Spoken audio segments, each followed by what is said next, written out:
जब हमनी बंदर से आदमी भइल बानी सन, फिर आज के बंदर आज भी बंदर काहे बा? ओकनी आदमी काहे ना भइलन सन? सोचे वाला बात नहीं खे। क्या आप भी ऐसा सोचते हो कि जब बंदर से ही आदमी बना है तो आज भी बंदर क्यों है? यदि आप भी ऐसा सोचते हैं तो आपको इवोल्यूशन का सिर्फ एक पहलू ही मालूम है। आप अब तक इवोल्यूशन के दूसरे पहलू से अवगत नहीं है। इवोल्यूशन का दूसरे पहलू कहता है कि मनुष्य ना तो पहले कभी बंदर था, नहीं पहले कभी चिंपांजी। इसे समझने के लिए एक वर्ड जिसका नाम है पेंगुइन, उसके इवोल्यूशन हिस्ट्री को समझना होगा, जिसे रिसर्च करके डार्विन ने पूरी दुनिया में अपनी नाम कमाई थी। पिक्चर्स के इवोल्यूशन की शुरुआत होती है 2 मिलियन वर्ष पहले, जब इनकी धरती पर सिर्फ एक ही प्रजाति हुआ करती थी। ये पहले एक ही साथ रहते थे। जब इनकी जनसंख्या बढ़ती है तो भोजन की कमी के कारण ये 3 पार्ट में बढ़ जाते हैं।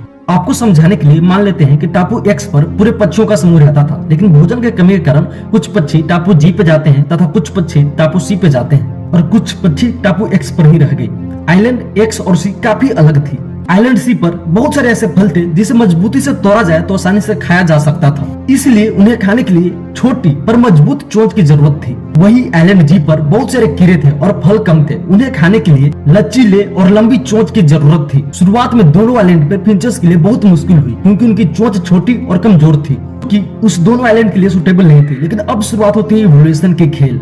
आइलैंड जी जहाँ पर कीड़े ज्यादा थे वहाँ के पिंचेस की चोंच लंबी और लचीली हो गई। आइलैंड सी पर मौजूद पिंचेस की चोंच मोटी और मजबूत हो गई। इस एवोल्यूशन के समय वो पिंचेस जो कि दूसरे टापू पे नहीं गए थे उनमें कोई बदलाव नहीं होती है, यानी कि एक तरह की पिंचेस से 2 तरह की और पिंचेस आई और टोटल हो गए 3 तरह की पिंचेस। तो इस प्रकार नए पिंचेस को ये नहीं कहा जा सकता कि ये दोनों एक दूसरे से उत्पन्न हुई हैं, बल्कि ये कहा जा सकता है कि ये दोनों एक ही पिंचेस से उत्पन्न हुई हैं। और डार्विन के इसी पिंचेस के सिद्धांत को इंसानों के लिए भी माना जाता है।